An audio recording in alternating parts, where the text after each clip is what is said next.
Anyways, hey everybody, welcome to the show. This is the greatest show on earth. This is the Three Rings Four Post podcast. Or no, hold on, wait. Three Rings. What is this? Damn it, I cesared it. You want Three Ropes, Four Corners podcast. I'm your host Jimmy Money with my co-host Bryce. What's up? So what's going on, Bryce? With you, man? How's your week been? It's been kind of hectic. Got a couple job interviews coming up, so that's been kind of hectic. But I've been also doing a lot of other stuff. And what's crazy is I had this big old tree right in my backyard, and half of it was missing because it got struck by lightning. And that was a crazy incident when I saw it. Like, I never saw lightning hit a tree until that day, and that was like years ago. But we left half the tree because it's stuck in the ground. We don't have no big old chain or truck to pull it out, and stump removal was kind of expensive or something like that. But anyway, so it's been out there for like the last 10 years, and finally it started looking dead. And I went over there and I had a sledgehammer and I just hit it right as hard as I could. Right. Snakes started falling out of it. And I love snakes, but these are like little, and when I say snakes, they were snakes, like little rough earth snakes or decayed brown snakes in Texas, what we got. And they eat slugs and worms and stuff like that. Harmless as hell. My daughter loves snakes. She has a pet boa at her house. I got a snake over here. She loves to love on them. So every time she sees snakes, she picks them up. And I swear there had to be at least 100 in this dead half tree that I was pulling out. Because after I found the snakes coming out of there, I started looking for them. Like, well, how many are in here? I don't want to just go killing them. So she goes to pick them up. Every time she picks them up, I look down. She's given two more because the two on the ground she put down are no longer moving. And I'm like, wait a minute. That's a lot of dead snakes over there piling up. That's not snakes moving up. So I'm looking at her, and she's like, snakes, and she's hugging them. But while she's hugging them, she's pretty much clutching them in half, crushing her face in, guts coming out the other side. And, like, she has organs all over her body of these snakes and leftover skin. Daddy. I love them to death. Just like and she has blonde hair, and I swear, I was like, you Chris Farley Jr. little mother son of a gun. What are you doing? So that freaks me out. So I start keeping her away from him and say, you got to be sweet, you got to be sweet. So here comes the time for me to remove the tree stump. It's about my height, 6 feet tall. It's pretty big. So I finally get a sledgehammer. I keep hitting it in half. I see a crack. I grab a shovel, split it in there, split it in half. It comes out pretty easy, right? Now, if someone would have saw me doing this by hands, they would have thought I was a god. So I pull it up, and there's a huge frog down there. And just witnessing my daughter murder 40 snakes plus by bare hand. Yes, I have a lapse of judgment, and I turn away to go put the shovel and everything else up. I come back looking for the frog. Is this I'm not story going to say what I found the frog. I'm not going to say how it happened. I'm just going to say that if my daughter ever has a knife or learns how to use a knife and there's animals around, we're just in a world of hurt, man. I'm scared. I'm scared because she has no ill intent whatsoever. It's just that her love is it's like a force in nature. It will. She loves to death. She loves to death. She will. Hopefully she never gets married because, my Lord. But yeah, so there was that. That was interesting. And then I found out I gave her sister, so I was what could have been my stepdaughter for Christmas. She's a big into anime and manga and stuff, so I got her I thought I was going to get her the perfect little triple set for Christmas. I got her an actual sword, got her a painting easels and an actual painting easel kit thing. It's pretty cool. And then I got her what I thought was an anime about a girl and her friend who go to an anime convention and they see their friend making money drawing mangas and doing animes and all that stuff, or whatever. So it's supposed to be like so she gets the same manga. idea to do the same thing to make money. Right, a life story manga, Yeah. No superheroes, not Bleach or Dragon Ball or anything, but it's like life. Just kind of like, regular life. And then, yeah. No, supposedly it was way, way too adult and some other stuff going on in this, and she's like 11. So I just pretty much gave Hindtide to a 11-year-old on accident, not because I don't know anything about animes too much. I just was looking for something that 11-year-old would like, and my towel did not work right there. So hey, no, it's not a big deal. My daughter, when she was about 11, found deviant art with a fan fiction of Sonic the Hedgehog. Oh wow, they would. Sonic. Well, I guess there's furries out there, so you know. I do have it. I also do have a half sister who is a furry. What? Yeah. She's a furry. She's all into it, you know. Okay, so I'm not. She's I'm a not wolf. I'm not. Oh. To their own lifestyle. To each their own. Each their own. Here's my. But I'm just kind of like, I don't want to think too hard of it. There's been times where cartoon characters have been drawn, like Cool World with Brad Pitt, where he was the live action. He was down in there with the animated characters, and the blonde chick with the big old chi-chis. You remember that movie? Yes. Okay, so like that one, and then you got Who Framed Roger Rabbit with the redhead. Like those type of girls. Like when I was young, I was like, why am I so attracted to these cartoon characters? I never took it to like an animal. So that's just kind of weird to me. Or a mascot. Like to me, furries remind me of mascot. Like you're just in love with mascots. You hadn't watched very many animes of the animal boy girl things, or like cats or foxes or whatever. Oh, and they're all scantily dressed and like sometimes super well endowed in certain areas for some reason. Sometimes it all depends on what show you watch. I've never watched that, and I've never found myself attracted to animals. Like I don't know. That's for your other podcast to talk about animals in that regard. But with the Why Are We Friends podcast. Oh, that shit was so funny. At least the first episode that I listened to. Yeah, the next episode will be up Wednesday. And I got another show coming up, and they did give me the name of their show, and that's Robert Young and Nisha Young, husband and wife duo. Robert, you here on Why We Friends podcast, and also Nisha on this week will be on Why We Friends podcast. So great. We need to get Miss Ariel on there. She will be on there one day. She's been helping out, holding Jason down. You know what I mean? Trying to do a podcast with Jason's. The little red hood. Yeah. That little son of a gun. Talk about Daddy Junior. Yeah, he is. He's just like me. Spinning image. But you know what? Today was the return of probably the best show that came out last year. Well, the best one. If it would have ended at one season, it'd have been the best one season show of all time to me. They have Game of Thrones. Back for sexies. Westworld. The Return of Westworld. Yeah. Season 2. And the beginning and opening with the. Oh, I'm sorry. Back to that real quick. Let me throw this out there. To Raise a Child, and that will be coming on our channel within about 2 weeks. Nice. So expect to hear from that. They already did 2 episodes. But that's gonna be hilarious. Robert's pretty funny. Yeah. I'm interested in it. I hadn't touched it yet. I plan on touching it this week. But yeah, y'all hear in 2 weeks about. You know what? Nisha was part of the Shoot the Shit podcast, wasn't she? Yeah, she was original part of Shoot the Shit. Yeah, that was a good podcast too. She was funny on there. It was me, my wife Ariel, Robert, and Nisha, and we had a rotating fourth chair, and then it became a rotating fifth chair. It was an ever-growing love circle. That's right. But yeah, back to Westworld. The opening song, did you recognize that song? Did you recognize the beat?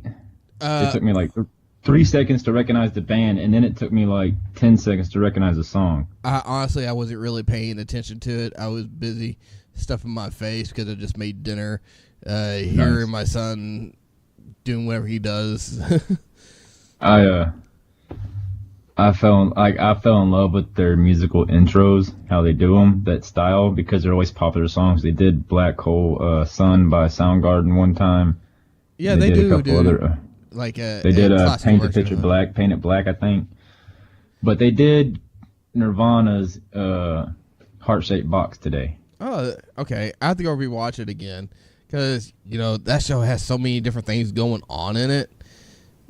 Well, yeah, and this came on right after okay, so I was excited because this episode said an hour and 15 minutes, but we had like a 5-minute season recap, and then the opening scene was just a recap. Well, not a recap, but a repeat of the scene where she's talking to Bernard and she ends up talking to herself. Like, that's basically how that scene ended. Then she ends up shooting Ford and Anthony Hopkins. Well, don't give it. That happened last season. But yeah, so that's what I'm saying. That's for no spoilers on that part. But well, I'm just saying, it was 15 minutes of basically recap, so we didn't get anything special. I was hoping for like a 2-hour special or something longer. You know what I'm saying? It was a great episode, but that 15 minutes was a little bit of a. But what I'm going to say about the whole show is, sorry, try and get the notes up. What I was about to say about the show, it seems like it was actually the ending for last season, what it should have been the whole ending, because it closed off a lot of stuff for last season. That's all I'm going to say. I'm not giving any spoilers. At the end, it's like, oh, this is what happened this new season. Yeah, I can see that, but I think they wanted either episode was a fine way to leave off, because last season how they left off with I just forgot the main character's name, the female, when she killed Ford. Forgive me for that. I just watched the episode twice, basically. How dare you? Anyway, she kills Ford. That's a big moment, so I can understand one in the season at that. Cause like, holy crap, because then the people come out and they start shooting at oh boy, I forgot his name too. But anyway, so.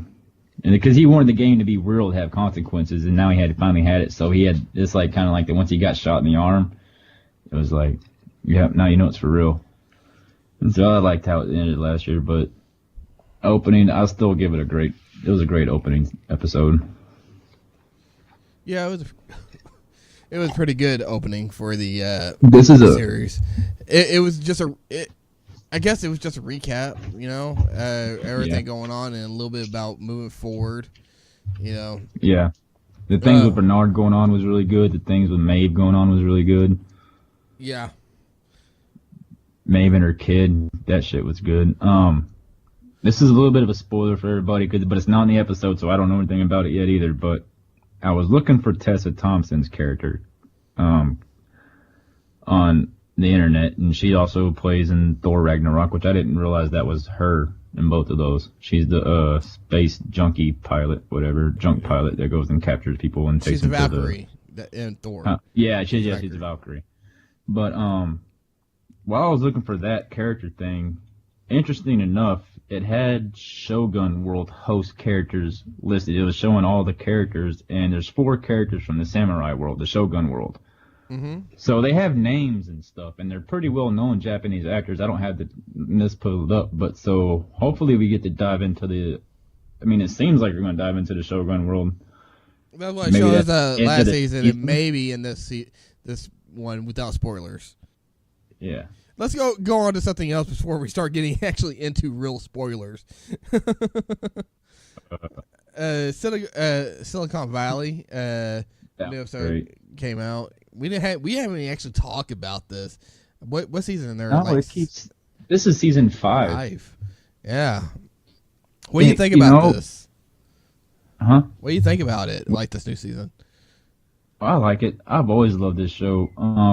The main thing about this show, and I'm not computer smart, so I don't get anything they're really saying about the computers and creating apps and about doing anything like that. So it's still all out. It's like a bunch of gibberish to me. It's kind of like when I watch Star Trek and Star Wars and all the other space stuff. I love that stuff.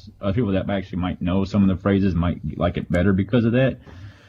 It's just too big and vast, just like computer knowledge and computer boards and computer circuits and all that. It's too big and vast knowledge for me. So, but whenever they're sitting there and they're doing their thing, and then they crack their jokes that I get, and I can tell their personalities, like, take away the computer stuff. Those are like my friends. Like, I can see me and you being part of their group, but like maybe not with computer stuff, or maybe if you replace that computer's tech with anything else, you know what I'm saying? Mm-hmm. Their friendship's kind of like based around what my friendships are like. So I love the show. I've been down with it. The dichotomy between all the characters is great. So I don't know. Yeah. I don't know. They always find a way to kind of shoot themselves in the foot just to kind of keep the show going. Because if they don't shoot themselves in the foot and they get everything they want, and they become millionaire shows over, they get super rich and all that, finally peak. But the fact that they keep shooting, find new ways to shoot themselves in the foot and kind of have to, you know what I'm saying, kind of not restart over, but kind of regroup. Yeah, it's all about setbacks, which actually happens in the industry. It's constantly getting setbacks and how to overcome setbacks. Yeah, but it's the fact that it's a new one every time. And I think I love TJ. What's his last name? I can't think of his last name. Yeah, but he's not in Deadpool 2 and Deadpool, huh? Yeah, he's not in the season so far. Yeah, I know, but I'm just saying, like, him in this show, I think that's where I prefer him over anything else I've seen him in. And he basically he's almost like Adam Sandler to the degree where he's like, oh, Adam Sandler plays the same character in every movie or whatever. He does too, in a way. His character is the same in almost every movie. He plays the same character. But I think I just like him better in Silicon Valley because of the economy of the characters. And who he gets to interact with. But yeah, so that was really good. So anything else you've been watching or anything else been going on with you want to talk about besides your daughter hugging reptiles to death? To death? Yeah. Anything else going on? I can tell you something Jason did. Yeah, what's going on your side? Oh, man. What was it, like earlier this week? Jason sometimes will get up for me, and one morning he got up and got into the kitchen, right? And we have some cats in this house, and one's like a little bitty kitten, right? I think it's about like 2 months old now. And we had this little bitty toddler slide thingy. I built it for his birthday and whatever. He climbed on top of this thing. What he does, he uses it as a step stool, right? Yeah. He slid it into the kitchen, right, to get on the platform, and decided to use all the soap to give the kitten a bath. Oh wow! So when he comes wakes me up, like, Daddy kitten. I was like, what, Daddy kitten? So I get up, I go look out. I mean, I was like, what the hell's going on? I looked in the kitchen. The kitchen's like flooded looking, soap everywhere. I go back and look in the hall. There's a kitten just soaking wet. Still has soap on it. Like, it's breathing through its nose, and you see a little soap bubble popping every time. Oh, man. He almost drowned the cat. Yeah. Our kids need to stay the hell away from each other and a petting zoo. We just need to go ahead and draw that line now. So remember, we took our kids on our first date to the zoo. Maybe that's where they get it from. Yeah, they're like, hey, that other kid had the same vibe as I did. She loved animals, I love animals. Let's just take it to the max. They're gonna be, what's that movie, Natural Born Killers? Natural Born. Just going them out of the zoos, like, that's not even intentional. It's just, we love them to death. 24-year-old woman strangled alligator to death, giving it a rear naked chokehold, saying it was a hug. Like, Tony, what the hell? So, anything on Netflix you're looking forward to? Netflix? Hulu? Anything's coming out? No, there hasn't been really anything I'm looking forward to coming out. I've just been watched my first episode, Hero Academia season 2. No, season 3. Season 3. And that was pretty good. I recommend anybody to check that out. I'm not going into synopsis or anything like that.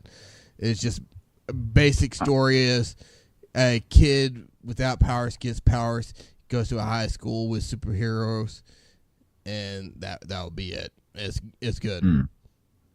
Nice. I'm gonna jump your ass for 1 second because on the Why Are We Friends podcast, someone mentioned a anime that I've mentioned you to watch, and both of them said they've watched it. One of them said, I think he said he's watched it twice, which is understandable because it's that good, and I've suggested you watch it, and you still seem to not have watched it, sir. That would be Castlevania, the anime. Everyone on both podcasts have now told you to watch that shit, sir. Maybe you should get on that podcast and get on my ass too, huh? Everybody just. Well, when it comes to this, that's one reason I kind of set you up with the Netflix question, because I was like, you know what, they mentioned it after I've mentioned it to him, so let's see if he's go ahead.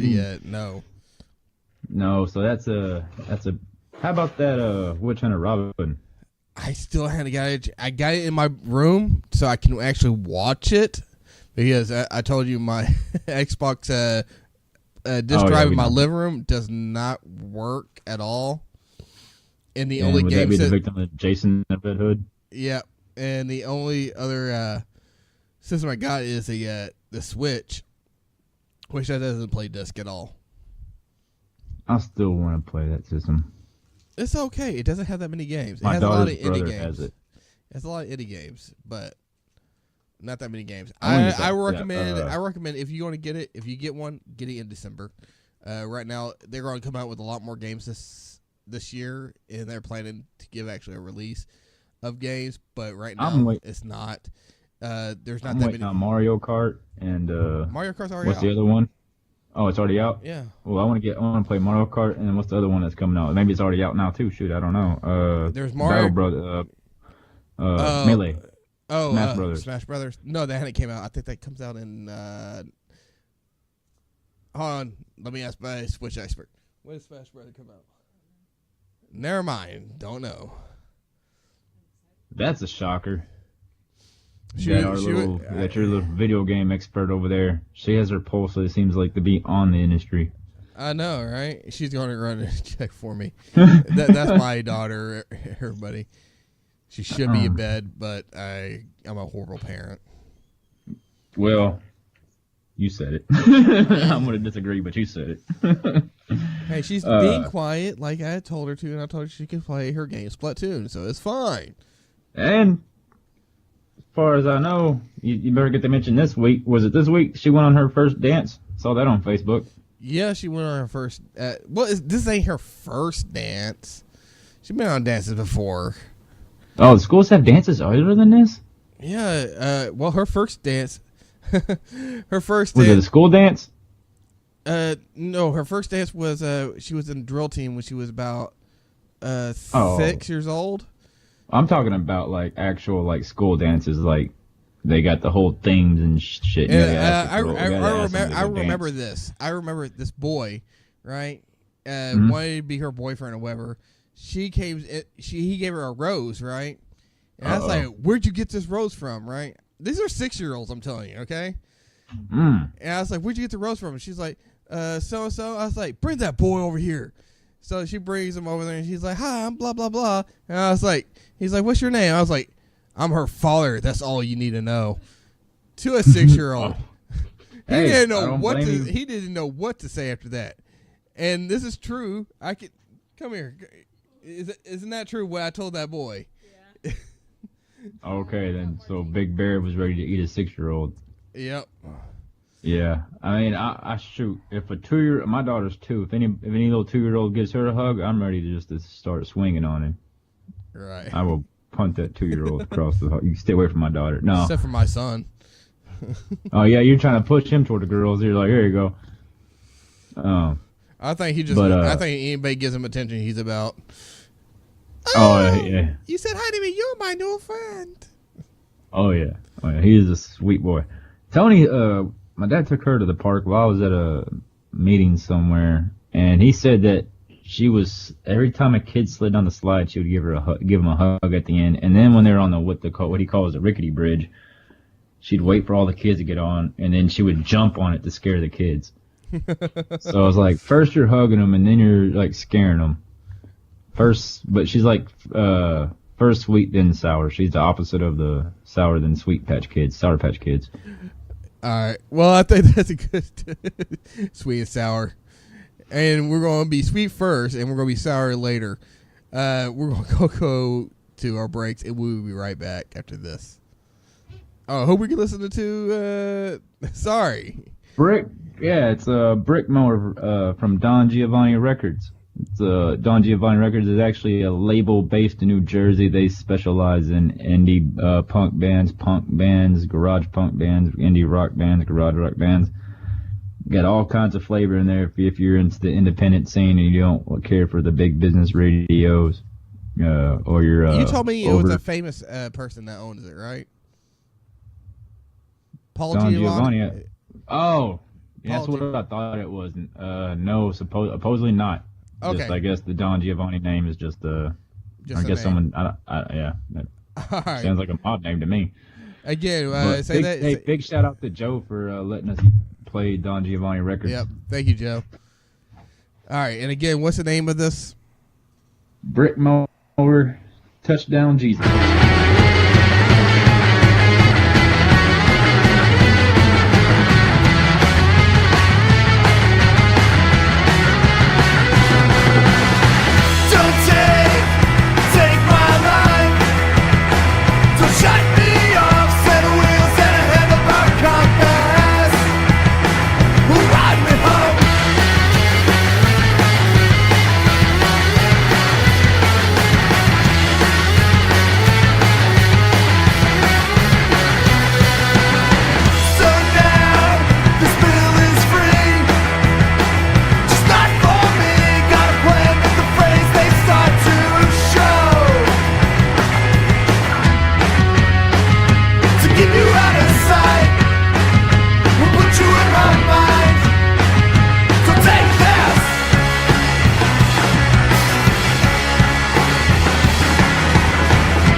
All right. Woo! Yeah. He's over there. I love that. Waving his finger, weaning around like you just don't care. You know I don't. I have less. Look, what was it that Shakespeare said? View my field and see that it is barren of fucks. Okay, that works. So let's go into our meat and potatoes of the show. Let's go into our wrestling recap of the week. Wah, wah, wah. Oh man, I'm so disappointed in myself. I thought the Great Divide Royal Rumble was I thought it was this Sunday. Week. Yeah, I thought it was today, but it wasn't. So I was sitting there looking for it, and then I was like, nope. Friday? What the fuck? Yeah, on Friday. Anyways, let's go ahead and start it off. This week was the draft week. The Superstar Shakeup. Yep, Superstar Shakeup. And let's start it off with Kurt Angle opening up Raw, and Jinder Mahal comes out with the U.S. Championship. In that we get in a match with Jeff Hardy versus Jinder Mahal for the U.S. Championship. What do you think about that? I was happy to see Mahal go. Like I said last week, I was like, Mahal and United States title can take their asses over to Raw. They did, but for later shows, something else came back, unfortunately. But I was happy to see that. They need it could happen again. No, he could get the title back at the event in Dubai, because that's when he's invoking his rematch clause. One go. All right, yeah. So he can get his rematch clause in Dubai, and hopefully he gets it back, because I'd rather see the IC title on SmackDown. But I like the fact that you get Mahal on Raw. They need more mid-carders to feed to their top guys and their future top guys. So, and he can be the mid-carder that if you want to push him for the heel factor, he can get their mid-card title and play in that level, and he can also be fodder. So, and hopefully we don't get some kind of Mahal Elias mix-up or team-up or whatever. I'm just kind of feeling they're going to put them together. Well, they do have 3MB back on Raw. That they do. But the match overall, it was okay. It was Jeff Hardy still doesn't look like he lost a fucking move. He kept up his energy. Mahal actually looked pretty good in that match too. Yeah, and that makes Jeff Hardy. He didn't look as bad. That makes Jeff Hardy a Grand Slam champion now. Hey, check that out. We got a Grand Slam champion at WrestleMania with Rollins and his IC, and then we got another Grand Slam champion a couple of days later, or however so much later, with Jeff Hardy. And Roman Reigns and Dean Ambrose are all right now in WWE Grand Slam champions. Don't forget the greatest wrestler of all time, Chris Jericho. I'm talking about active, like. If you want to call Brock Lesnar active just because it's a title, Jericho. I'm not calling him active either. Oh yeah. But after that, we get a match between Sasha Banks versus Bayley. It was a count. It was a double DQ because of the interference of Riot Squad. So we got another one that came in, Riot Squad, which was nice to see them over there. I think they needed some women over there in Raw. Yeah, and I'll tell you this. Ruby Riott, she has... Have you seen the movie Crybaby?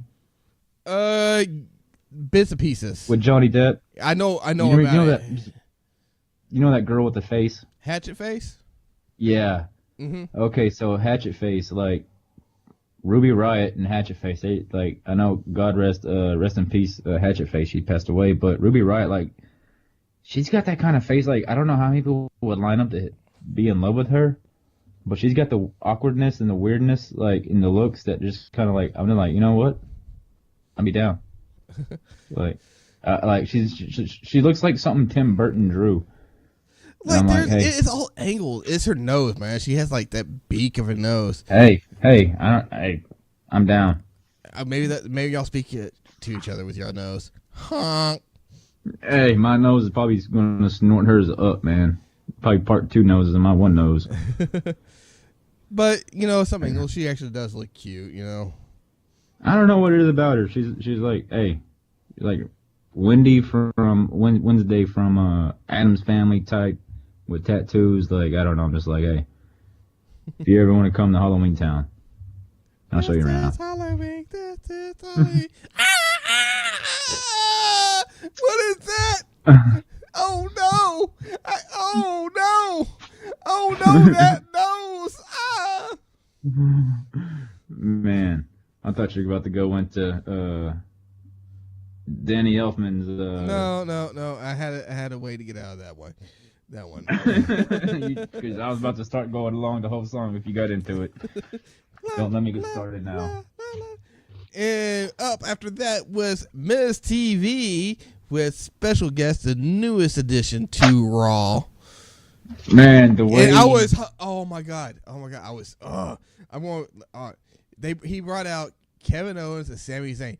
I thought this was gonna be a new faction for a moment. I was like, oh my god, and just because Kurt Angle came out there, he's like, I didn't say y'all are part of it. It's like, well, you're new.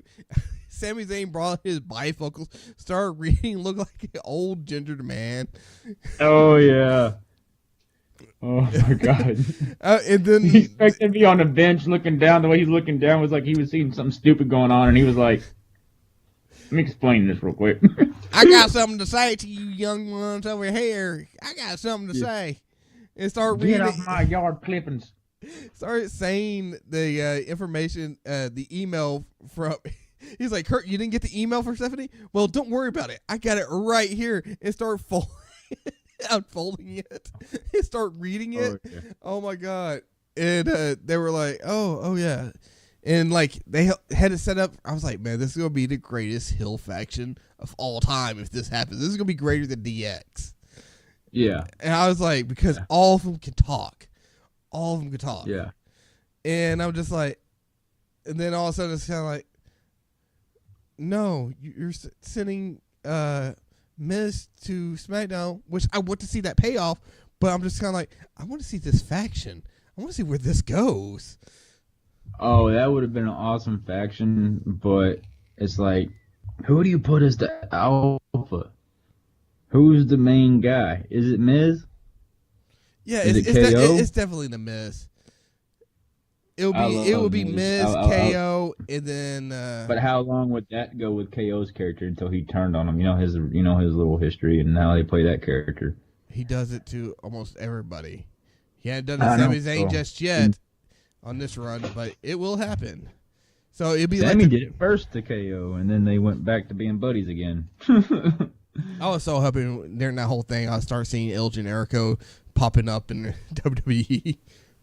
Oh yeah, and then Kevin Owens changed his name to Kevin Steen on Twitter. Yeah, God, they're so good. They are just so damn good. Oh yeah.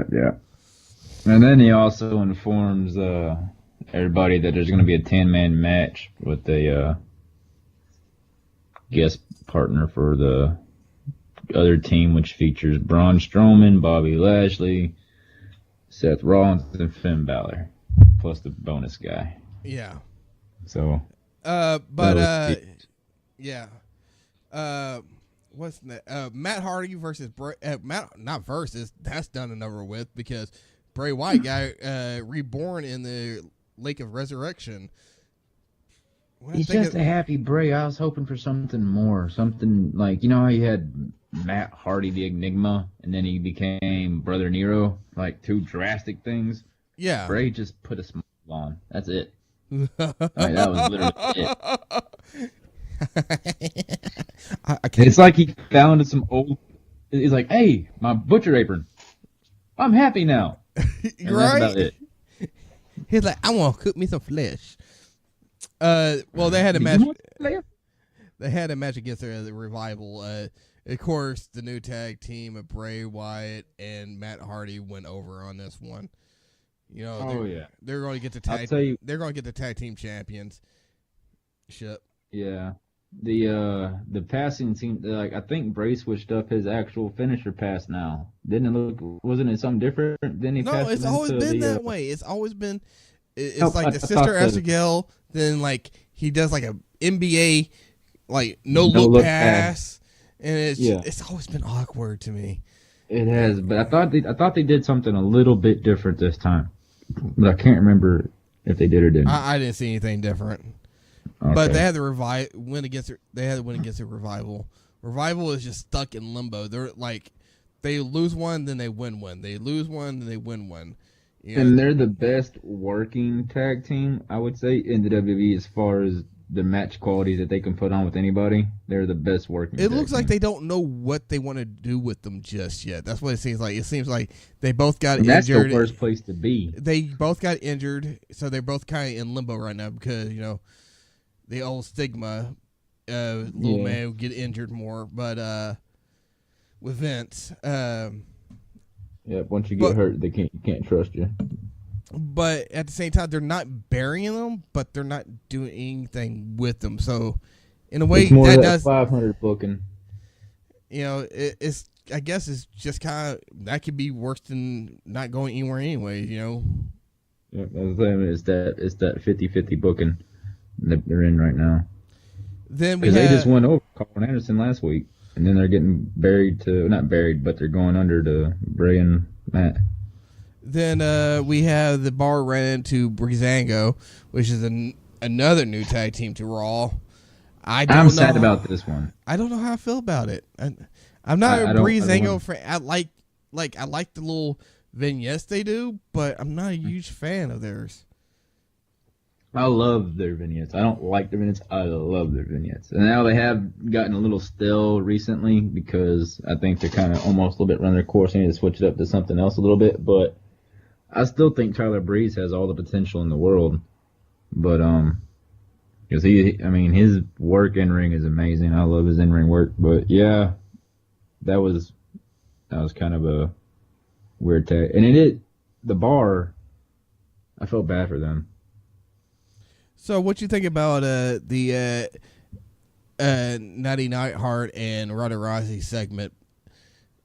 How they're kind of being teamed up buddies and stuff like that. Like it's showing like Natty's kind of been training Ronda, or they're training together or whatever. Oh yeah, and well, Natty did I think help train her before she got into the ring at her first matches or something like that. Like I think she was one of her, but I think a lot of women that were in WWE got in the ring with her before she got on TV. She's a great hand. She is a great hand. Oh yeah, and she really did deserve that title when she got. So I'm glad she finally got the SmackDown title. Yeah, female. I'm just glad for that. The Ronda Rousey thing. Ronda's gonna need friends in the storyline to get her into the main story now that she's done with Stephanie for the time being until Stephanie resurfaces. And it will help take off some of the I have to go alone pressure on her. Yeah, and then it kind of pulls her not so. I don't think they want to have Ronda beat Nia when they're trying to give Nia a face push. So they're not. You got to give her something to do until she's ready to be the title holder. Right. I think Nia might be a perfect hand in a Ronda Rousey versus Nia thing, because Nia can play such a in-betweener, go between each person and stir up the trouble. She did that on SmackDown quite a bit. But that's what they just had Alexa do with Nia and everybody. Do you want to make Nia sting and have her just believe everybody and then get turned on? Sting can never keep a tag team partner. Poor Sting. We have Amber Moon versus Mickie James. Single match. Amber Moon went over. This is her first single match in Raw. Last week she had a tag team match with Nia, which was pretty good. This is a solo match. It was okay. Still I love her finisher, but it was nothing spectacular to me. No, it wasn't nothing spectacular. Mickie did her part, but I think they wanted to show her as a force, so it wasn't going to be a long match. Mickie got what she could, but Mickie seemed to be trying to play the escapee in the whole match almost. Kind of like how she does with Asuka, which is kind of weird because they brought Mickie James back with the big reveal in NXT to face Asuka. As Mickie James returns, everybody's like, yeah. Put on a really good match, not a great match, but a really good match with Asuka. And then she, but that's NXT from WWE. So, to the main roster, the difference in booking and how they treat their characters. So, but yeah, Mickie did what she could to make her look good without it being a legit squash. But, I didn't really care, like you said. It wasn't unspecial. So, we have Dolph Ziggler coming out, interrupting Titus Worldwide, and attacks Titus Worldwide. Then we see our premiere of Drew McIntyre, which completes the holy trinity of 3MB All on Raw. Yes, but I'll say this. And Dolph Ziggler is going to be their stage manager. He has that sleazy stage manager look, so let him be the stage manager for him. Yeah. Can you imagine that? Dolph Ziggler comes out and just I'm here to present 3MB. Then you hear the one man band. Oh my god, I would fucking laugh my ass off. Now that they're all on Raw, I wouldn't be surprised if they have a house show part where they're all three in the ring at the same time and you get some 3MB chants and shit. That wouldn't surprise me just because they do the fan service moments a lot. But this was the second moment of the Raw show, huh? Real quick, I don't know if you watch Ride Along. I do. They had a ride along with Jinder Mahal, and Jinder Mahal actually wants 3MB to get back together again. He thinks they're going to get back together. So, ever since that, I've been behind 3MB. I'm just like, I want to see this. I know for a fact, without even talking, because I don't have any sources on this, let me clarify that, but I know for a fact Drew McIntyre probably like, fuck no. Because the way he's getting booked and how he is, he's like, I'm sure he probably wanted to fight after hearing that, like, because his career is on an upswing that Jinder shouldn't be one to go in there either. Heath is by himself in a 3-man band. He's in a 2-man band right now, basically. But this is the second moment I popped when Drew jumped in and that sick double finisher they did, the Claymore and the zigzag at the same time. That looks sick. Yeah, it did. It really did look good. And that was when his debut, or Drew came up. That was the second time I popped literally for and I thought there was gonna be a KO Sammy, Mr. Raj faction and Claymore thing. And then I popped 3 times because I knew he was going back to Smack. I didn't know, like I said, I don't have any sources, but I'm pretty much sure that Daniel Bryan and Miz are going to get their feud going. So, yeah. So we had Roman Reigns coming out, do another promo about no one has his back and blah, blah, blah, blah. I want to beat Brock Lesnar.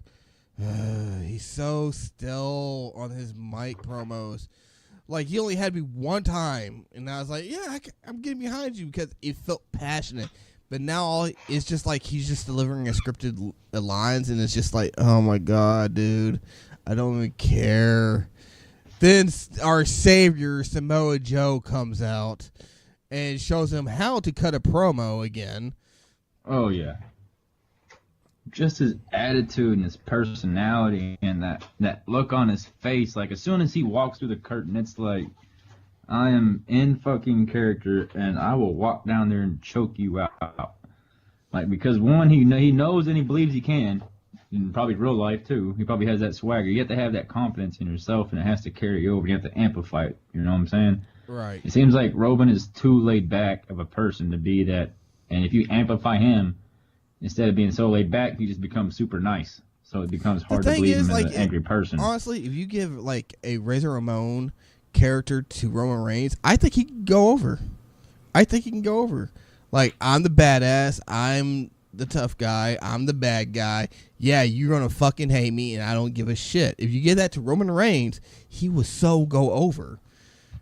You know what? That is a great idea, because I honestly had this idea for him going heel-ish, kind of like everybody says, well, we got to turn him Austin somehow. Well, like, no, you can't have another Austin. Well, if you have him win the title, right? You say he needs to Brock. Embrace his hate. That's what he needs to do. This is what I would do. This is the promo I would tell him to cut after he wins the title, whenever he wins the title, if he wins it, whatever. But I'm Austin pretty sure 316 just means I whooped your ass. No, he comes out. He takes the title, Stephanie, Triple H, whoever there, to coordinate him, have a coordination thing.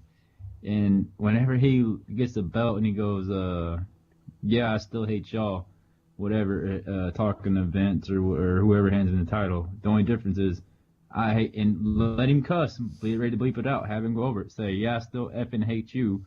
But the only difference is I effing hate them too, and point to the crowd. And then he grabs the title and he walks out the ring. Yeah. And that's it for the night. He cussed twice, telling him I effing hate you, and now I effing hate them too. So and then walk out. that'd be pretty And then you good. don't see him till the next Raw. You don't see him the rest of that night. The next match we have, it was Natalya versus Mandy Rose of Absolution. And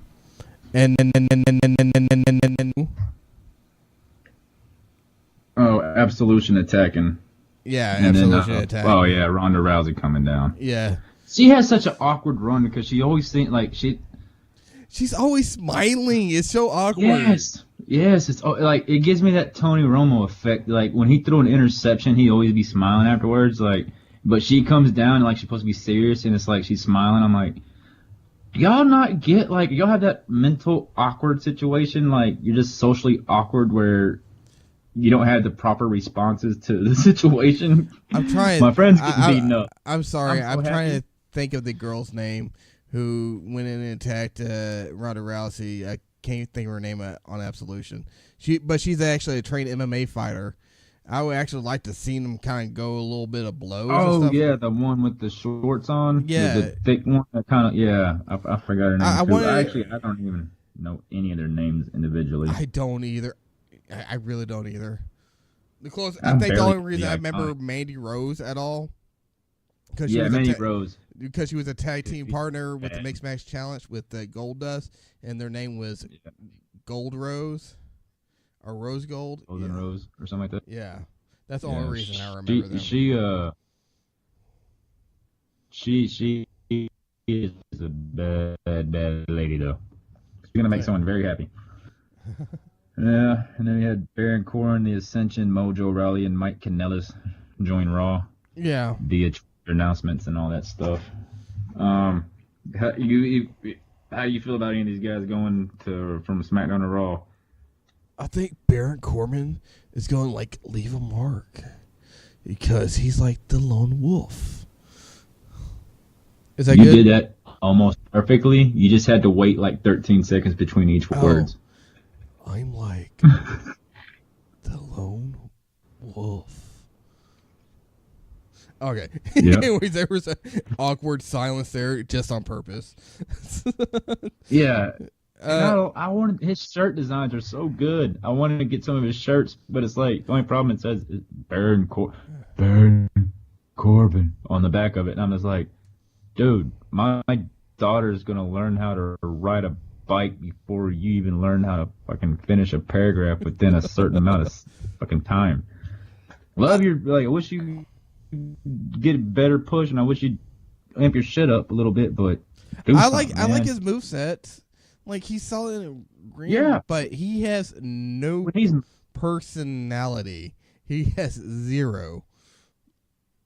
whenever John Cena had to cuss him out at that pay-per-view and tell him get your shit together or let's go or whatever or quit bitching or doing something because supposedly he was lagging. I forgot pay-per-view John Cena fought him at, but whatever be that. Oh, the one because he cashed in his Money in the Bank and fell the night before, so then he got put in a match with John Cena. I think it was an opening match or whatever pay-per-view.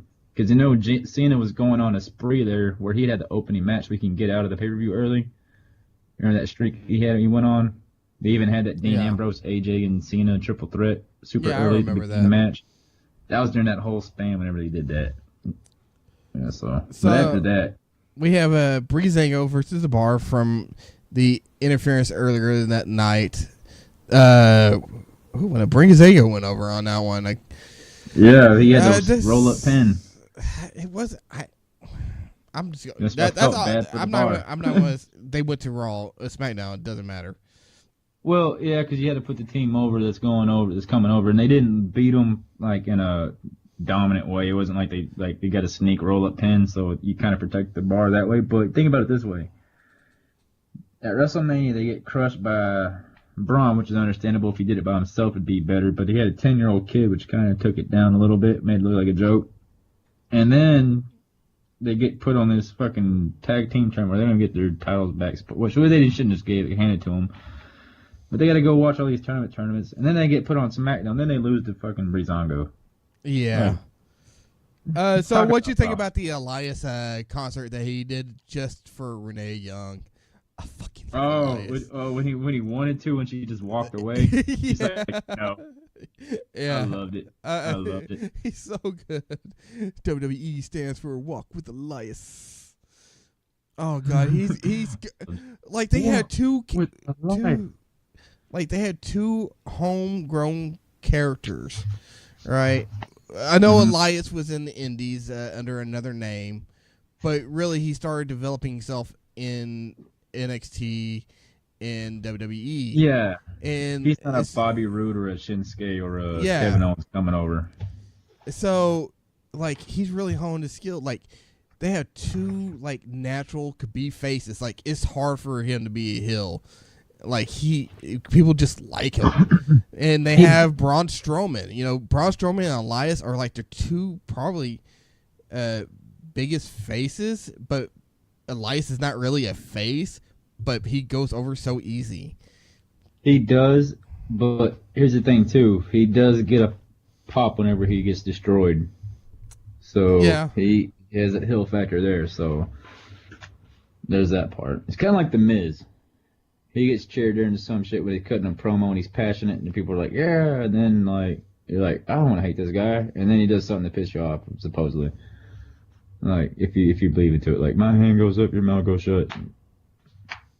But yeah, so after that it was the 10-man tag match with the mystery partner being Bobby Roode. And the biggest thing on this mystery partner being Bobby Roode, which is another person brought from the shake up, and Miztourage was turned on the Miz at the end. The rest of the match, no surprise there. The rest of the match was, I understand it's 10 men and like a lot of people trying to put all their stuff in this match, but it's just hard for them to all get all their stuff in. So it's just hard to pay attention to it to me, because it's like, okay, there's just so much going on. It's hard to pay attention to. But yeah, you don't know where to look. Yeah, but the thing is, like, Miztourage finally turned on a Miz. They teased this about 4 weeks ago, I think. They were on TV. Yeah, before the pay-per-view, right before WrestleMania. Yeah, and it was an ambush attack for Rollins and Finn Balor, which I think they played pretty good. That was a great way they worked that. I'll be the best. I'll be a better Continental title than Mr. Perfect, and that's when it set it off. Yeah. But yeah. I mean, Bobby Roode was the biggest thing. I'll tell you this though, because I kind of like, I'm not into those matches that I've seen 10 times, or if it's just a blow-off match just to fit everybody in there. It's kind of like overbook it just to get everybody in. You get TV time. So I'm not really into those matches, but from what I remember, the crowd was really into it, especially toward the finish. Because I remember looking over and everybody standing up, and I'm like, oh no, I must have probably should have watched that. So I'll probably go back and just kind of recapture it a little bit, but Bobby Roode coming over. So you got Bobby Roode, Bobby Lashley, Braun Strowman, Roman Reigns, Finn Balor, Seth Rollins.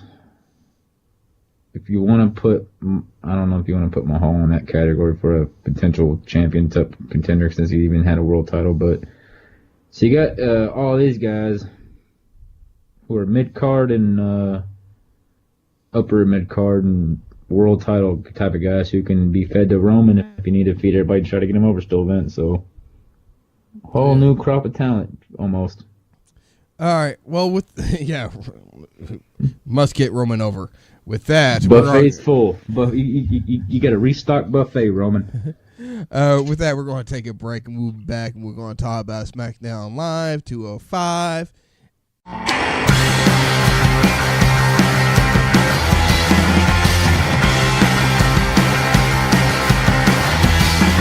I've been riding up some cheap gasoline, 'cause all my friends won't drive to see me. And if your eyes are burnt out by the sun, look away if you can, if you can. If they preach their peace and love, they look like zombies in my sight. Damn right, I said it on my own.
welcome back. Alrighty.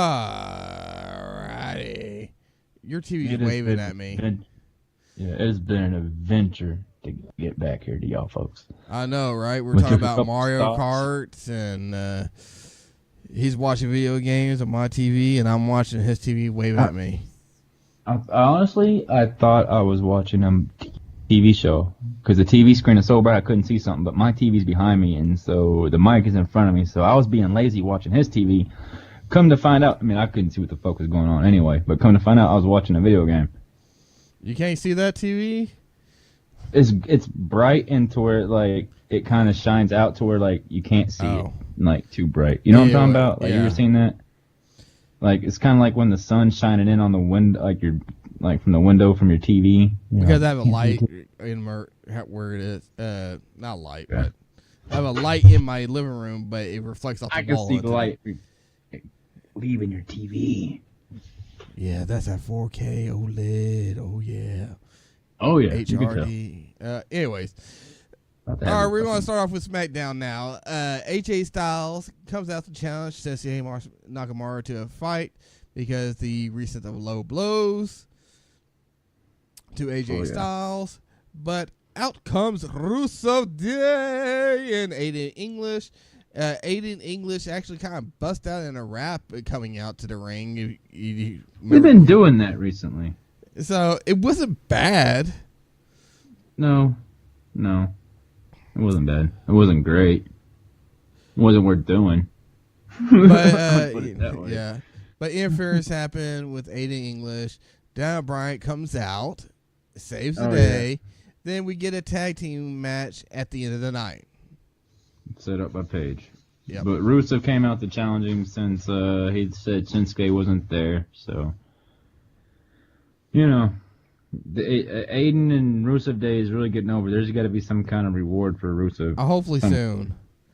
Soon.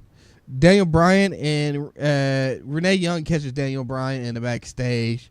Did a little segment. Then all of a sudden you see this big ass brown nipple come out the right hand side, and it turns out to be Cass. And he's like, comes up to Daniel Bryan's like, so you're what's all the big talk about? You know, and he's playing it like he can't see him because Daniel Bryan's so little. You know, he never been able to see a little person before. Enzo Amore, you know, he never was able to see him. But yeah, he calls him little man and leaves the scene. You know, kind of figured when he did come back, he'd be going to wherever Carmelo was. So no, that couple but they're not together. They're not together anymore, though. They're not? Nope. Who knew? I didn't keep up with that stuff. But that was it of that. I just thought it was funny. You see a big ass brown nipple come out the fucking screen. Oh yeah. And Daniel Bryan almost hit Daniel Bryan in the forehead. Should have bit it. I'd have bit that nipple right off. You can put your nipple on my forehead. Shelton Benjamin comes out, cuts a promo. Wasn't his best segment, but we got to see him in action solo. He was also saying that he sent a tweet congratulating his tag team partner to go on Raw for his solo career. I'm trying to think of his Chad Gable for his solo career, and he's like, well, that my Twitter got hacked, blah blah blah. He's trying to be a heel. Get heel heat. That part was awkward, but before that, he cut a pretty decent promo. It was pretty decent. And then when he tried to get the heel heat, it got awkward because it just fell on its face. And then they had the whole Randy Orton thing come out. That was so weird. They had Randy Orton come out, then all of a sudden out of nowhere, here comes Jeff Hardy and his music comes up, and Randy Orton's like, what the fuck's going to happen? I was expecting the whole match, Randy Orton to RKO both of them, but it never happened. No, but that's just setting up future, story for Randy Orton and Jeff Hardy. Because Randy Orton lost the United States title at WrestleMania. He never got his rematch, so now that Hardy has it, if he beats Mahal, he'll have his story with him to get it. Try to get it back. Already put them in the story, so that's kind of just foreshadowing. But I did like the match overall. Shelton Benjamin. Oh yeah, Shelton can Jeff go. Hardy. They both can go, man. I'm not a Jeff guy. It was a good match, man. Both. It was a good match. It was a really good match. I've always been a Shelton fan. Yeah, but it was a really good match. So we have Miz cutting a phone promo because he wasn't going to be there, saying he's going to be here next week. And it was funny because it was his wife, Maurice, was supposed to cut him off before he says ass. Mm-hmm. And he ended up saying ass, and she's like, the baby. And you get your first glimpse of his daughter on air. Oh yeah, that was a good promo. But the part didn't make sense where he told he warned Daniel Bryan about saying something again. Oh, it was on Twitter. Yeah, if you troll me on Twitter again, that's all you do, Miz. You just troll people. What are you mad about, hypocrite? But that's what I love about the Miz. So, but yeah, I'm excited for that rivalry to start up real soon. But he has 2 more title shots. He has one in Dubai, then he has another title shot in Backlash for his Intercontinental Championship. Well, unless they count this one in Dubai, his final one. No, he already has one in Backlash. Oh, okay, sweet. So yeah, he's got 2 more title shots. So hopefully he brings that title. Brings it to SmackDown, and the US goes over to Raw. Yeah, give Jinder that damn title back. We have Luke Harper versus the Jimmy Uso. It ended with Luke Harper discus clothesline. I didn't really get a chance to watch all of this match. Something came up and I didn't get a chance to finish this match. I just know I came back. All I hear was a horror movie squill from Naomi. Sorry. Oh yeah, Naomi. I was like, what the hell's going on? I was like, did somebody change it to like a horror movie or something? No, it's Naomi running out protecting Jimmy Uso. So can you kind of tell me what happened on this match? Because I didn't really get to see this one. It was a squash match. Luke was just beating the dog piss out of Jimmy, threw him outside, started beating him up, and then Eric got involved. So once Eric got involved, the other Uso got involved, and then they just started beating the shit out of both of them, and then Luke threw him in the ring, hit him with the discus, whatever this clothesline is called. Hit him with that. Yeah, and then finished it off, threw him out the ring. They beat him up a little bit more, and then here comes Naomi screaming. Yeah, good scream. She got a hell of a screaming voice. We have Samoa Joe versus Sin Cara. Samoa Joe's first match on SmackDown Live. Samoa Joe beats Sin Cara viciously with the inch of his life, then makes him tap out to the what's it called? Clutch. The Coquina Clutch. Coquina. Well, I can't say it right now. Coquina Clutch. They're close enough. Yeah. Then he cuts another epic promo. Yeah, about how SmackDown is not a land of opportunity; it's a land of handouts, and he's going to show everybody that he's going to take it all. Another good promo by Samoa Joe. So 2 nights in a row. Then he goes back on the Backlash that he's going to pretty much kick Roman Reigns' ass again. I guess kind of keep that alive. Yeah, I think because they've already tried to set that up, so maybe they take the Universal title to SmackDown, and they put the World title on Raw. I don't know, but that'd be the only reason that he would. Because Roman Reigns, if Roman Reigns wins that, you think Roman Reigns beats? Oh yeah. No, because they're already there. You think Roman Reigns beats Samoa Joe? Brock Lesnar? Oh, Brock Lesnar? No, I'm talking about Brock Lesnar. I'm hoping so. Because really, there's no storyline to carry on with Brock Lesnar. You know, but I think they made him so invincible that it's just kind of like, okay, I'm done with it. I am too, but I thought they were talking potentially about Brock and Bobby Lashley at SummerSlam. Okay, I don't know what you need to have for the championship.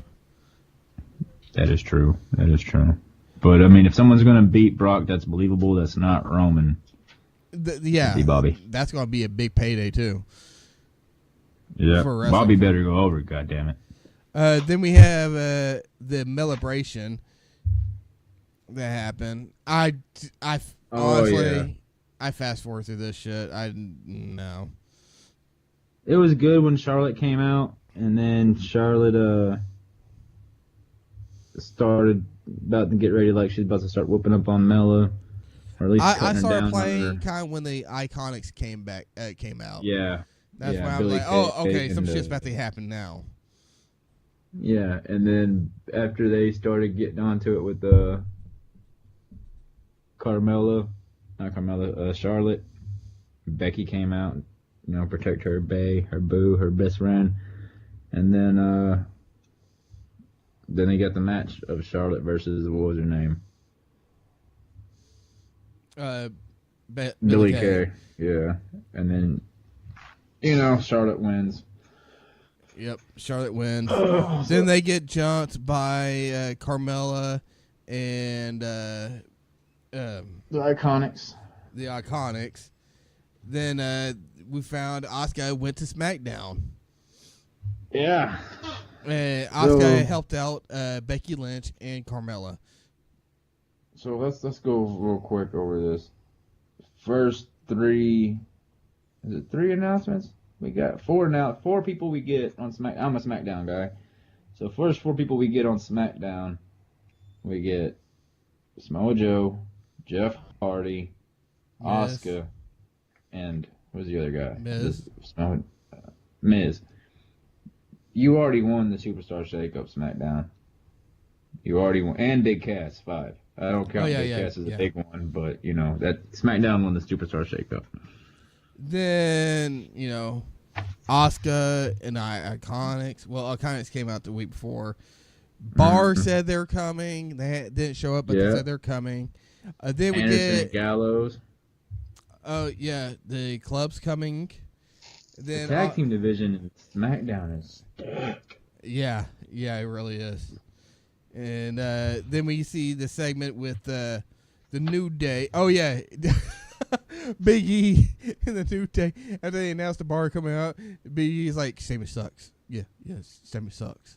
Sheamus sucks. It just keeps on saying Sheamus like, over and over and over again. It made me laugh. And then Todd Jones and R-Truth there. Yeah, and then R-Truth shows up and he's like, "Oh, everybody's here on Monday Night Raw," and like, no, you on SmackDown Live. He said, then he's like, "I guess I'll see you next Tuesday," and left. And then Todd Dillinger was there. They had a little awkward stare. I did this all out of order because it made me laugh, but it was just so stupid. Like, they had to stare down R-Truth and Ty Dillinger, like, yeah, we know each other. And they had a little funky handshake. Yeah. And then on another big announcement, God, SmackDown won this thing. Andre Cien Almas coming to SmackDown. Yep, he made the SmackDown too. That is stacked, man. Like, just go ahead and bring over Aleister Black and put him on SmackDown and just let SmackDown be owned by Triple H and let him run off somewhere. Yeah, and then AJ Styles versus AJ Styles and Daniel Bryan versus Aiden English and Rusev in a tag match. It ended in a DQ with AJ Styles and Daniel Bryan winning with Big Cass interfering. And Sasuke, oh my God, I like Nakamura doing his hill. He looked like he was about to come all over himself after he gave AJ that low blow. Oh yeah, the way he purposely, if you go back and watch it, like as a Lobo, his face, he makes sure his face can be perfectly seen. He gets his knee up on the apron to look straight into the camera and do his little happy little about the nut in my pants blow thing. Like, oh, it was great. And then Big Cass hit the big boot on, Daniel Bryan. So we're probably going to see next week some form of someone's going to come out and help probably RKO. Probably like we'll probably see Randy Orton. This is just a guess. Randy Orton, AJ and Daniel Bryan versus Shinsuke Rusev and Big Cass. Some form of something like that. Yeah. All right, let's go into 205 now. All right, 205. We had starting off Mufasa Ali versus Adria Daivari. I'm probably slaughtered that. I always have trouble saying. I always call it just by the last name, Daivari. Daivari. Yeah, I probably should start doing that. Yeah, singles match. Yep. Mustafa wins via pinfall, following the 045. Yeah, 054. Sorry about which that. Which is just an amazing move. I like it watching is. it. Then I like the Sub-Zero shit. Oh yeah, it's pretty good too. I kind of want to see some more colors from it, but it's pretty cool. You know what we need to have now more than anything? Like what's Glacier? This match is. Oh, you got it. I was gonna say this is bigger than Sting versus Taker. We need Glacier versus Mustafa. It'd be great. Book it. WrestleMania 35 main event. All right. You know what? If we can get someone dressed like Reptile versus the Hurricane, it's over. All right, we have. Oh my God! Brian Kendrick versus Jack Gallagher. Why do I keep on saying versus? Brian Kendrick and Jack Gallagher are tag team now. Yep. They've been one for a while, but Brian Kendrick was hurt and finally came back to continue the tag team. And they fought some scrubs, not scrubs. These guys. These guys. Yeah, that's what they were. That's what they were called. Oh, is that what their actual tag team name? Yeah. They won him a submission. Brian Kendrick, his Captain Hook. It was just for them to get over. What are you thinking about Jack Gallagher Hill in his new role? He's fine, I guess, but I prefer him as a face. He was hilarious as a face. I prefer him as a face. I think he was one of the guys that could have been he's a comedy stick, but as pure as if you get rid of the umbrella, some of the umbrella moves, like jump from the top rope, that's kind of just cheesy looking. But as far as being taken serious for a main eventer, but he could have been a pure baby face, kind of like Johnny Gargano in a way. I like him as a face better than a heel, but that's just me. I mean, I've never been a Brian Kendrick guy either. He's a great worker, but as far as a character getting over guy, no. Never cared much for what he's done as far as a character-driven work, because in-ring work is amazing. So I always like watching. What about you think about Drew Gulak? Him going. I think I love his little characters. His characters, like, he's not as good. He's a good worker. We have a promo that came from him, and I think he's going to. I think I don't see him in 205 for much longer, man. Maybe another year, maybe before he gets pulled up the main roster, because his style, his wrestling style is submission based, and I can see him go after a lot of people and slowing people down, like him and Daniel Bryan going after each other. He's slowing down Daniel Bryan with submissions and stuff like that, or AJ Styles, or Shinsuke. I see him on a. But I don't see him at SmackDown getting to that. I don't see him getting to the main event, guys. Getting to be able to wrestle them real quick. He might not be. He might not win. Yes. I don't know if he will win main events, but I can see him in the main events, like a obstacle to get over. Oh, like tonight you're gonna fight this guy before the next week you're gonna fight a different guy. Type of deal. Okay, well in that sense maybe, yeah. Then we get the follow up to, I guess, the blow off match for the Lucha versus Strong Style. The Japanese style or whatever it is. Yeah. Strong Style versus Lucha. Which. Yeah, that was so much shit going on. I was like, what? It was anticlimactic. Lucha House Party won. Kalisto comes out, celebrates. I'm just kind of like, okay. It's not. I guess I wanted more. And then you didn't have Kalisto, who's like the headliner for the Lucha House Party, not anticipated a match. So it's kind of like, dude, It was a moment probably to give the other guys that like. I give him a rub, but at the same time, it was a letdown.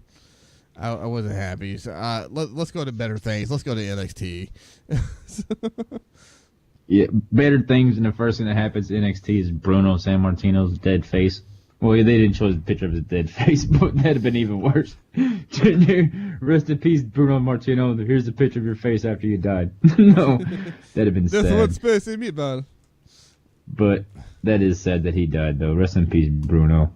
Yeah. The longest reigning his streak of longest reigning champion will never die, never be beat. No one will ever be champion 9 years in a row.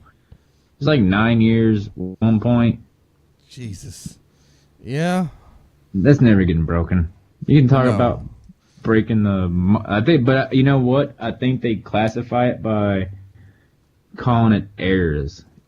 So that way, because they're like, sure, Brock has it now. Doesn't Brock have the CM Punk record beaten, or has it happened yet? Or Probably. But so I think they might, because they're always talking about the longest reigning. Yada. I wouldn't put it. I wouldn't put it in there because he's not really wrestling. Maybe once in a while. Yeah, he's wrestled enough matches to probably fill up like not even a full month since he's been champion. If you had a calendar and you say how many times you wrestle, maybe like 20 times, 24 times in that time, if that, and that's counting house shows and shit. Yeah, we have Mr. and Mrs. Wrestling comes out. Johnny Gargano talking about they have unfinished business after what he did to Ciampa and that they have a match tonight. Candace came out and said they have she's having a match against what's her tag team partner, Sierra's partner. Oh, the lady, Jasmine, or is it Jasmine? No, it's not Jazz. I forgot her. Oh, I forgot her name. But she's the Joseline, huh? Vega. Yeah, Vega. Zayling Vega. Anyways, I had to go look that up. But say they had a match tonight, and they say CN interferes that Johnny's going to come in, and which happened. And then he was saying his next step is to challenge Aleister Black. Oh yeah, Aleister Black versus Johnny Gargano is going to be good. Killian Dane. Then we go into a segment with Killian Dane in a dark location, talking about Lars Sullivan in their blow off match. Oh, because that's what another thing we forgot to mention. Sanity is going to SmackDown minus Nikki Cross. So Killian Dane is probably going to eat some shit tonight. Yeah, he did. Because he's going up to SmackDown. Greener pastures. Yeah. So we get we get our first match. Ricochet versus Fibin Aker, with Ricochet winning. It wasn't a bad match. It was a play. Ricochet doing his thing, and the guy, it looks like he's still developing, doing his basic movesets, Oh yeah, but he's a star on the indie scene. He's a major star. He's gonna be. You can already tell he's probably gonna be after Johnny. Oh, Ricochet. Okay, you weren't specifying. No, I was saying that. Yeah, I'm saying, but Ricochet, he's probably gonna be one of the next champions in NXT before he'll be a champion before he moves up, unless Vince decides, look how great of an athlete is, can he dance?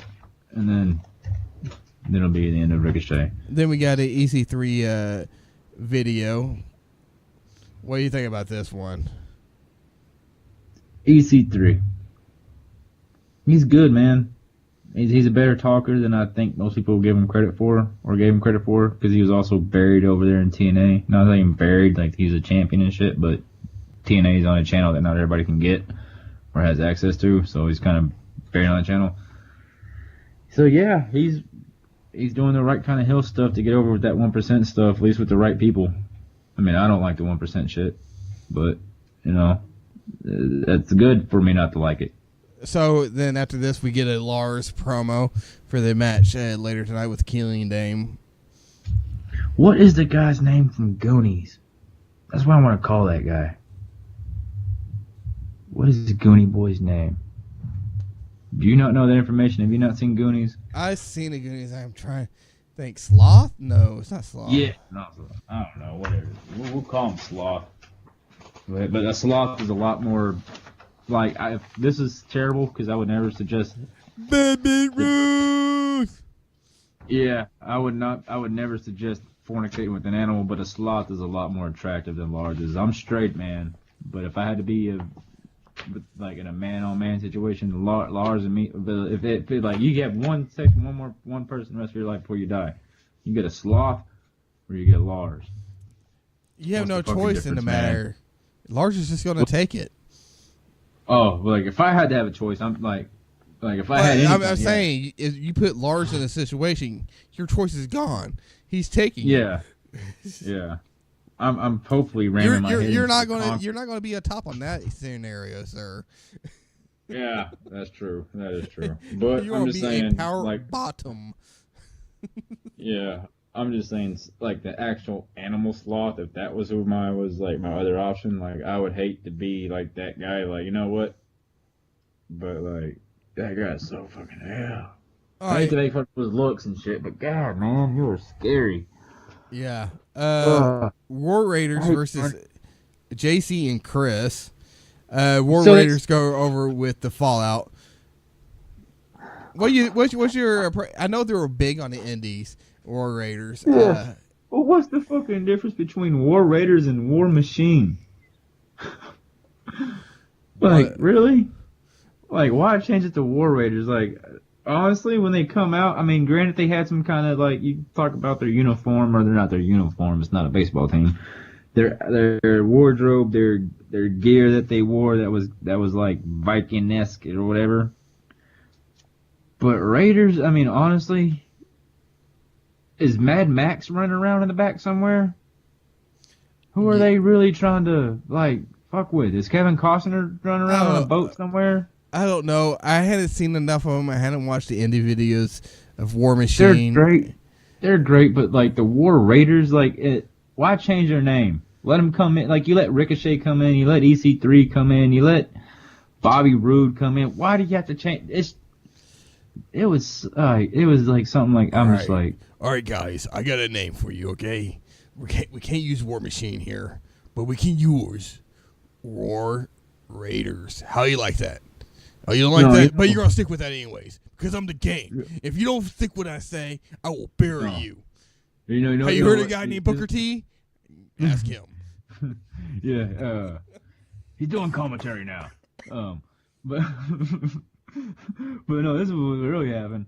Triple H was like, we got to come up with a name for you guys. You're big. I need something original, something that's never been done before, something that only the game can come up with. You look like a couple warriors. How about War Raiders? And they're like, we go about War Machine. No. That's not intimidating enough. They didn't know that you are possibly pillagers and rapists that go to war for your booty. Gold or ass. You are the War Raiders. All right. Trips. We'll come back to you about that. No. It's already done. We got everything done for this. You were the War Raiders. But, we still haven't signed a contract. Yes, you have. He just raised water in her face. Oh, yeah.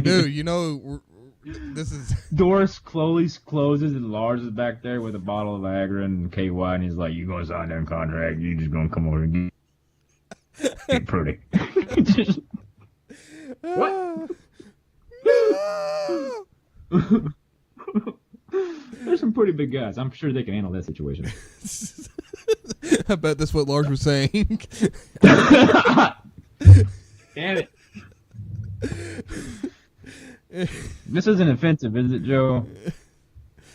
Super offensive. Oh, Anyways, I don't think he's going back to listen to it. yeah. I think I want to go listen to these guys' wrestling podcasts. If you do, hey, that's another play, man. Thanks. Like it and follow. Because we It's love not your shit. offensive. Nothing's offensive. Not to me. Yep. Yep. Anyways, Okay. we have Shayna Baszler doing her promo, cell phone promo, saying that she's late coming to the back room. I'm just a badass. Look at me. Woo. Who one of y'all bitches want to step up to me? Yeah, Yeah. Locker room bully. yeah. Pretty much what it I'm just like. not feeling it. I'm just not feeling it. I like her wrestling style. I don't like her promos. I'm hoping to see her develop more. Just not into it. It's more comical than intimidating. Hey, I got it. Our new manager, Paul Ellering. There you go. Give him something to do. Boom. No, he's going to Keep go her with the promo. War Raiders. You know what? He would he would lead a bunch of big rapists walking around. Not just playing. They're not rapists, but the character War Raiders. That's just when I think of Raiders. I just think of I don't think of the football team, especially when you're dressed like that. Like Raiders, they're just like Mad Max, and then you're like, these guys are going around huffing paint, trying to get their car worked up with their blood bag hooked up on it, chasing a trucker full of fucking Yeah. what's that lady's name? All right, we get let's move on. Kano Reeves is going by the Finest. I really don't know anything about this guy. Do you know anything about him? I know he said he's going to be coming in 2 weeks. That's about all I know. What was his name again? I just lost my page. Kano Reeves. No, nothing. All right, I'm looking let's it just up. move on from this. Maybe somebody can give us some back story on this. I'm looking at you, Mr. Robert. Yeah, sir. He's older than me, right? Pretty sure, sir. I'm just I think you're all the same age. All right. Not quite everybody, sir. But yeah, what happened then? Oh yeah, the Pete Dunne video. Yeah, this. He's like, I'll tell you later what I would do to Roderick Strong. Then he's like, I'm gonna rip his freaking head off. I'm like, you say you tell us later. We're gonna find out later. Or tell us later. Now you're gonna tell us you're rip it. You already told us what you're gonna do when you come back. Yeah, what was the point of that, Pete? Pete, I'm not sure if you understand what building suspense is. I'm from He's the like, I I'm from will the tell you what I'm UK gonna do and later. I'm from the UK and our humor is very dry. So we figure we give you the punchline early, and then we actually don't actually rip his head off. We kick him in the shins. I will climb the ladder to come off and kick you in the ankle. But I he am is- the bruiserweight. Oh yeah, I love his personality. He's one of those like Samoa Joe guys who just gets it whenever he's like in the ring type area. Yeah. He's Not a so he's much a that great situation. wrestler. He just gets it. He just gets it. He should be the next. He's young Let- too, man. little- He's like what, Little 20? ass Pete Dunne better go up there and bruiserweight Brock Lesnar all over the place and take the title from him. That's who needs to beat Brock Lesnar. Little ass Pete Dunne. Pete, you're a bad man. So we have the Lars versus Killian match. No DQ falls counting where it was a good match. It really was. It was. Served You its know, purpose. Seeing two monsters bring out tables, chairs, and stuff like that. Lars goes over with the freak disaster or freak accident. I'm sorry. Yeah. Onto the two chairs. Yeah. Yeah. Lars is good for a big guy. Yeah, yes. So is Killian. And Killian's really, really good. Killian's a better big guy to me as far as worker right now. Give Lars 2 years a year. He'll be good, really, really good too. Just everybody gets better with experience, but Lars is a draw just because he's one of those come look at his face. He could just stand on the apron. That's who Braun should have picked as a tag team partner and just let him stand there. And I would have stared at the. You know what he would be? He would be a great in the 1940s, 1930s shows. the films and stuff like that. He would just kind he goes out and be the ape man. Oh yeah, or he could have been Frankenstein. Like poor Boris Karloff would have been without a job. But yeah, he'd have been great for one of those. I like him. But I like Lars, man. He's good. He's a monster, man. Yeah. There's gonna be a lot of monsters coming up within the next 2 to 3 years. It's gonna be Lena the Big Man. Again, well, it's gonna be mixed. It's like you're gonna be average guy and monsters. If Vince has his way, Vince never would have let the little guys been the world champion. Like, I don't think he ever really wanted to have to put the belt on Brett, but Brett was just worked himself into that position to be the guy and got over. Was so over that because Vince he was going from the Andre never really held the title except for whenever he wanted to get, because Andre was undefeated until Hogan. People don't realize that Andre never lost until Hogan. For the most part, at least when he was working for WF. So Hogan, so you go from Andre basically to Hogan. I mean Bruno to people like Bruno size, massive to Hogan to, you can kind of skip Andre since he only held it just for Hogan to take it from him. So Bruno to Hogan, you had the people that beat him, but then you go to I think Randy was probably the first small guy to honestly win it. It would be before, then it went to Shawn. But other than that, he wanted the big guys to have it. He wanted the Diesels. Well, let's go into the smaller guys. Talk about the Undisputed Era. They had a little promo they did on a photo shoot. What do you thought about this? I thought a little bit of an NWO-ish going on. Yeah, a little NWO-ish, little Bullet Club-ish, kind of like it felt cliche whenever they left on a whisper. It felt super cliche at that point. Whenever Roderick whispered and they're like, hey, and they didn't say anything, and they all got up and left, I was like, we just saw the whisper thing with Jericho and Kevin Owens and the Triple H thing not too long ago. I mean, kind of a little bit ago, but I mean, we see that shit all the time. So that felt a little too, trope, a little bit cliche for the situation. I didn't care for it as much. But it was what it was, and it told some kind of story, pushed something along. She didn't really ask any kind of super serious question whenever they got up and left. What do you think about the Candice LeRae versus Vega match? Candice LeRae versus Candice LeRae. Yeah, I love Vega, man. She can go. Candice LeRae's good too, but that girl is smooth. They both can go. Oh, I agree 100%. 100% they can both go. Vega's just so little, man. Yeah, but so I love both of them, especially Candice is more of the brawler. If you're out of the two, if you had to say which one has more of the brawler style, more of the down. Yeah, obviously, and their styles work so well together. But just how everything Zelina's Vegas, how smooth she reminds me of a smaller whenever Lita was first coming in, how smooth she was with doing the flips and stuff for a girl when you first saw how smooth it is. Zelina just took it up another notch. Actually, Gail Kim was smoother than Lita was a lot of times. So she's like the next Gail Kim. So what do you think about they won. She won. Candice LeRae won with the submission, no escape.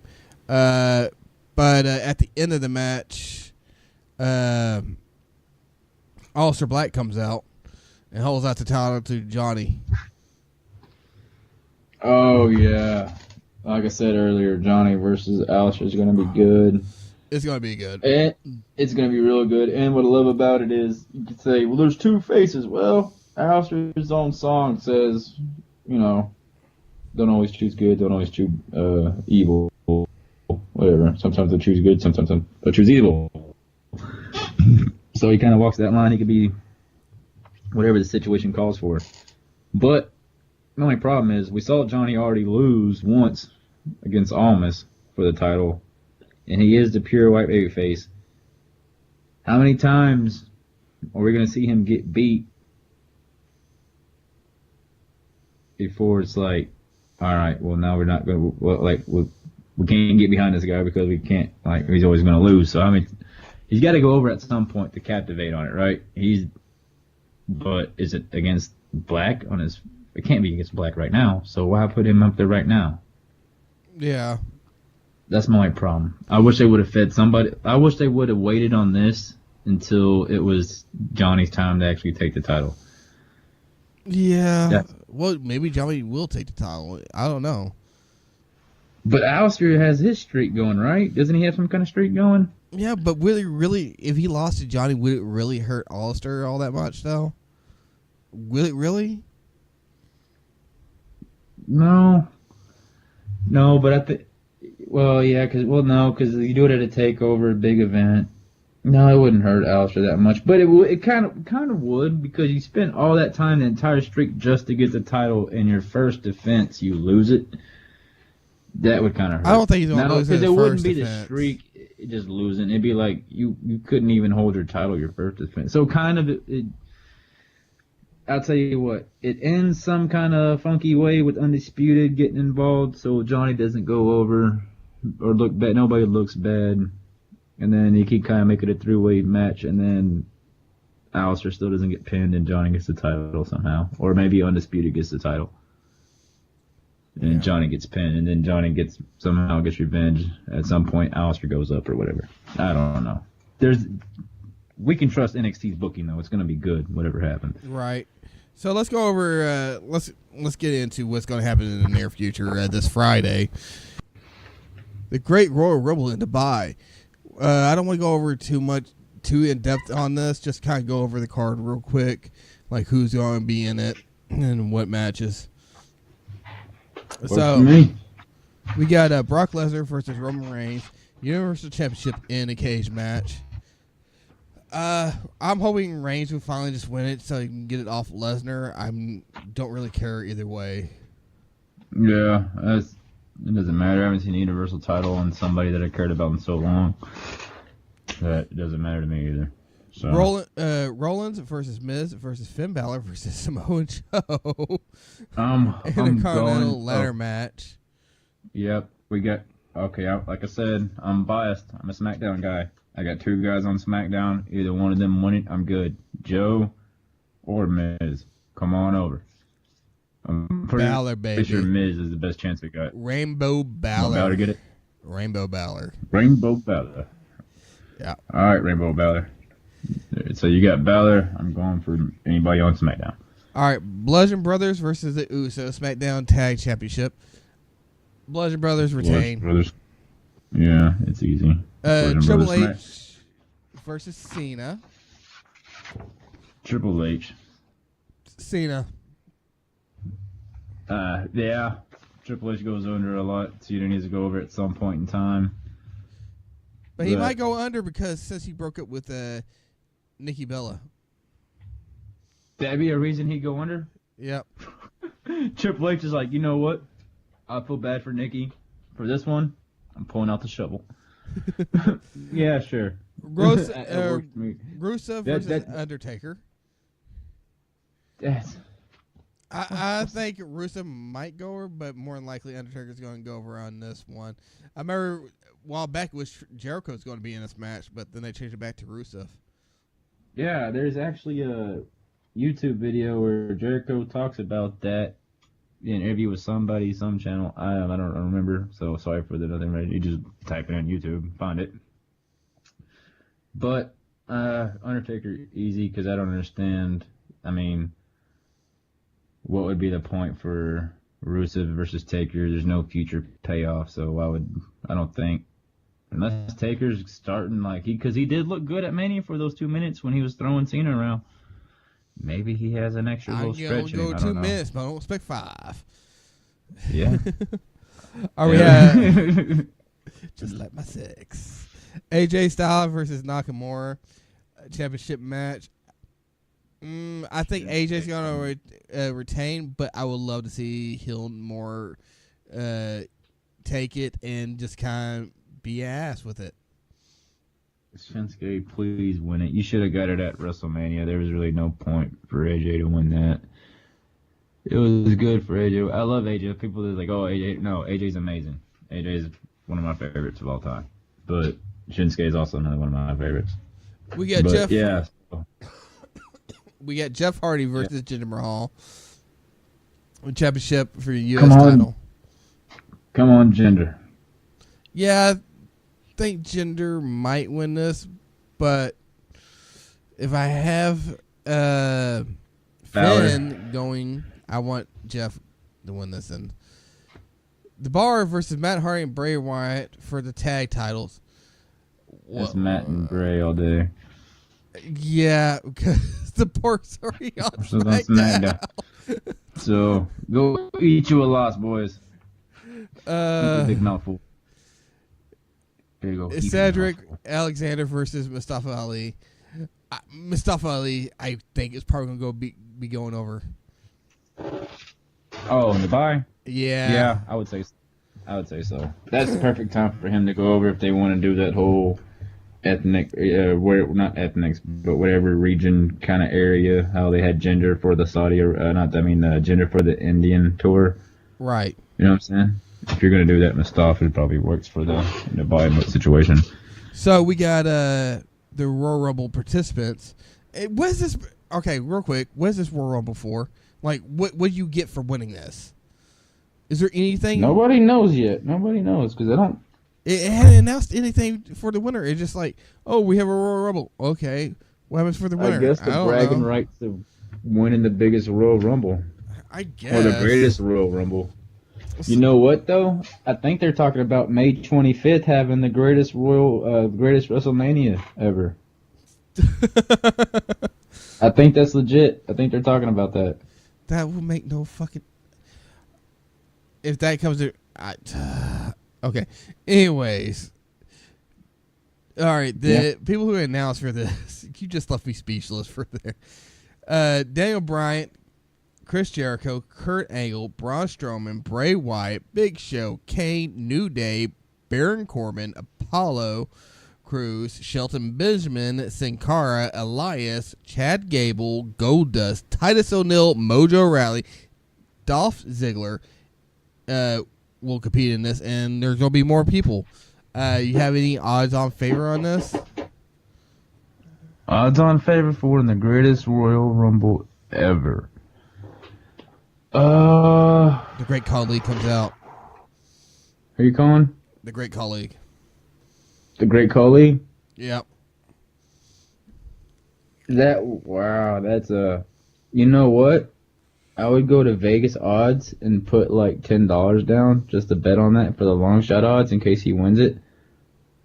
But you know what? Without looking at the Vegas odds yet, because that's the best way to tell. They know every Royal Rumble winner. But if I just guessing, I don't know. Roman Reigns. That's like he wins the title, and then he goes. I don't know, who do you put over? Who would they want to?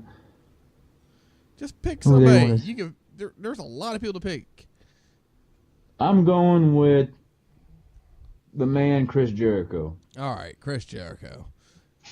All right, that sounds good to me. So, He's never won a World Rumble, so fuck it. He gets to win the greatest of them. so that would be our show tonight. We went over a lot of different shit, and then on top of that, we added in the greatest house show on earth, the Dubai show. On this show, The greatest house show. Yep, the greatest house show, the Great Dubai show. Yeah. It But- sucks they don't let women wrestle or women do much over there. That's one of those backward, Yeah, oppressive things about first, but that maybe one day. But that will be it for Three Ropes, Four Corners podcast. I'm your host, Jimmy Money, with Bryce. You can catch us on iTunes, Podbean, Stitcher. Sure. YouTube, iHeartRadio. iHeartRadio, and more. Hopefully, more to come. We're trying to get up on Stitcher, not Stitcher, Spotify next. Mommy, catch me out in front of your mama's house. And I'm calling the police. Thanks for all the What the hell is in fish. front of your mama? Yeah. Because I usually be doing yard work for like $20 for the front yard $40 for the back, depending if it's big. So if you see me, I'll probably have a lawnmower. All right. Thanks all the fish. See you next week. All right, man.